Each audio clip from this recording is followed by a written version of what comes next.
What's up, you guys? Sudden here. I know what you guys are thinking. Sudden, it's been an entire year since you've posted. You made one video and then dipped. Yep, I know.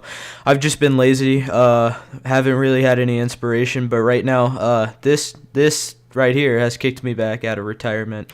Now, regardless if you have Twitter or not, there's a good chance you've probably seen this tweet by Peta right here. It says, Steve Irwin was killed while harassing a ray. He dangled his baby while feeding a crocodile and wrestled wild animals who were minding their own business. Today's Google Doodle sends a dangerous fawning message. Wild animals are entitled to be left alone in their natural habitats. Now, if you guys aren't aware what a Google Doodle is, a Google Doodle is pretty much where they take the logo and they change it to commemorate some special person or a holiday.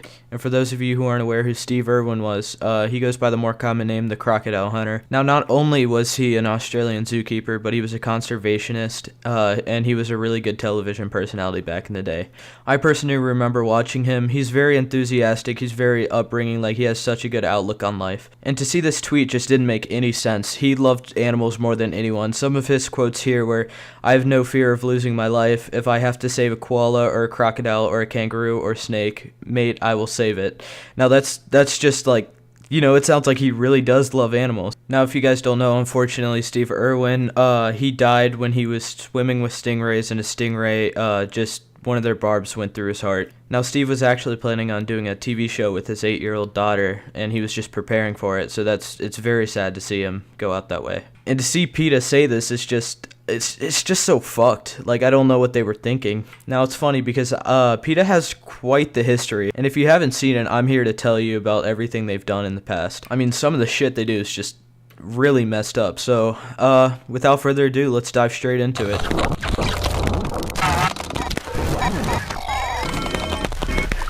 Now, it's also worth noting that while I was doing this video, I put a comment on Peta's Instagram. Unfortunately, they didn't take too kindly to that, and they banned me, so I can't see any of their Instagram. So I apologize. I'll try to get on with a second account, but yeah, Peta, I mean, unban your boy. But let's go into fact number one. All right, so Peta actually, they kill about 90% of the animals it takes in. And this includes healthy and adoptable puppies and kittens. They stated, we could become a no-kill shelter immediately. It means we wouldn't do as much work. Peta, what? Is that... That's the shittiest excuse I've ever heard in my life. They really said we could become a no-kill shelter immediately, but they wouldn't do as much work that way? What? Now, whoever's running Peta doesn't have a brain. I'm fully convinced right now. They're brain dead. If you want to see more, Peta dug themselves in the hole, and they made a entire website called Why We Euthanize. Not really looking good for their company, but if you want to take a look, it's up there. Which brings me to the founder of Peta, Ingrid Newkirk. What?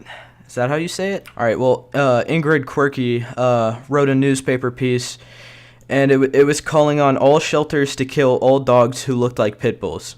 I shit you not, it's real. Go take a look. And they also wrote to the mayor of Tennessee, urging the mayor not to work with rescuers and to kill all pit bulls.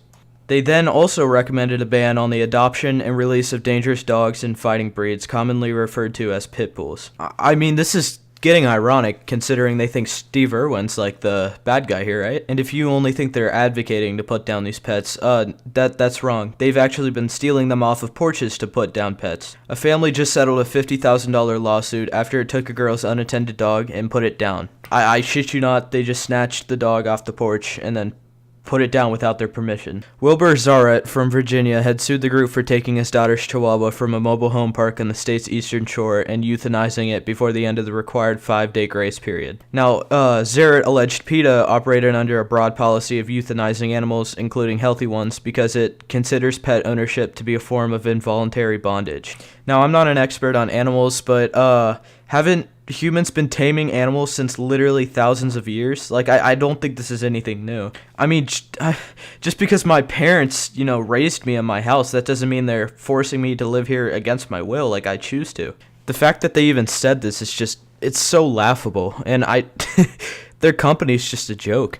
There's even stories of them euthanizing animals and dumping their body behind, like, grocery stores and stuff like that with like kids around. And to make matters worse, they even denied the allegations. They said it was a terrible mistake, and they Yeah, they hit the stanky leg. I mean, they're legit trying to like scare people into becoming a vegetarian. I mean, they grilled a fake dog in public, and they were like, "Well, if you wouldn't eat a dog, then why would you eat a cow?" Now, when I was 8, if I would have walked up and saw people grilling a dog on the street corner, I would have shit my pants and started crying. Like, that's awful. I would have had to see a therapist. I would have had to I would have actual PTSD. And that's not the only time they've done it too. No, no, no, no, no. PETA had to take it one step further. Parents were outraged after kids given PETA comic showing mutilated cows. Get this, the geniuses over at PETA said, well, let's hand out little comic strips to kids depicting mutilated cows to try to scare them into becoming vegan. It's stupid. Now, I'm sure nobody showed you this, but PETA actually made a porn site, and they filled it with videos of animal abuse, and they claim that cats should be vegetarian. Like, nature doesn't work like that.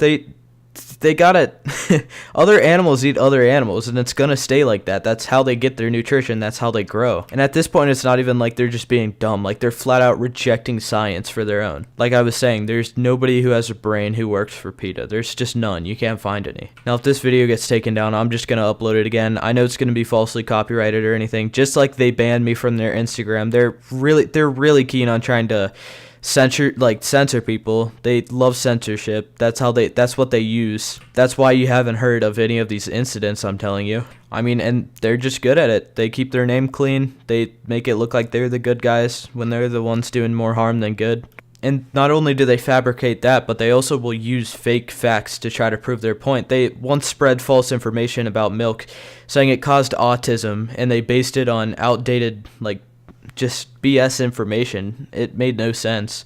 Now, I'm actually starting to believe that one because I think the people at PETA headquarters have clearly experienced it firsthand. They've been downing that shit. That's obviously why they're brain dead. And believe it or not, Steve Irwin isn't actually the first person that they've used their death to try to promote their stupid shit. I mean, they've said they used a young man's brutal death as a way to say, they said basically, yeah, that's awful, but it happens to animals every day and nobody cares about that. And it's like, well, it's different. This is a human life here. And the way that guy died too was so brutal, and it's just no human should have to go through it. And it's just the fact that they're like, well, yeah, that's sad, but animals go through that and nobody even cares. It's like, you gotta be on another level of special. Now, I mean, they're known for being self-righteous as well.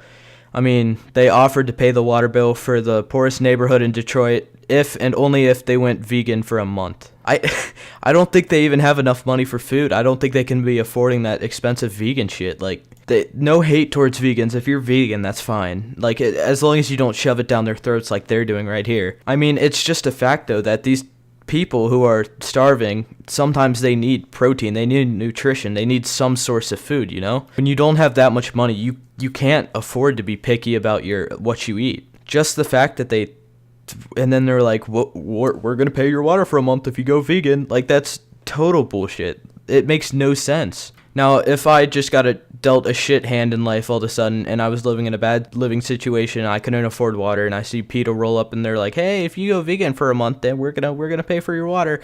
Yeah, they'd be getting dropped kicked. They would they would be meeting the ground in a second. And that's just the tip of the iceberg too. They actually they have racist stuff. They dressed up in KKK robes and protested outside the Westminster Dog Show to protest the breeding of purebred dogs. Yeah, that sounds racist to me. They're literally using racism to spread their own message.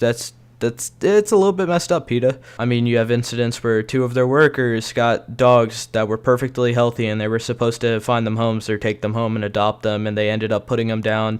And the saddest part of this whole thing is they get off absolutely scuff-free because they have so much money and they can afford for lawyers. I mean, if you go into their Twitter section and you do #donation, it'll give you a bot giving them the link to their website where you can donate. So you can pay more money so these fuckers can euthanize dogs. It's messed up. And the fact that they have so much protection, and they're above the law at the moment. It's just, I just want to see their company crumble. And as messed up as that sounds, they gotta have some sort of ethics behind their movement, or else it's just gonna be more of this shit, and it's just not gonna be good. So guys, that about sums it up what I found. You can definitely find more if you do your research. There's a boatload of shit I haven't covered, and they've done so much more stuff. It's just absolutely insane. So guys, remember, remind everyone you know, don't donate any money to these guys. They're just gonna use it to do more scummy shit and get away with it. And I hope you learned something from this. So yeah, I'll see you guys in the next video. Fuck PETA.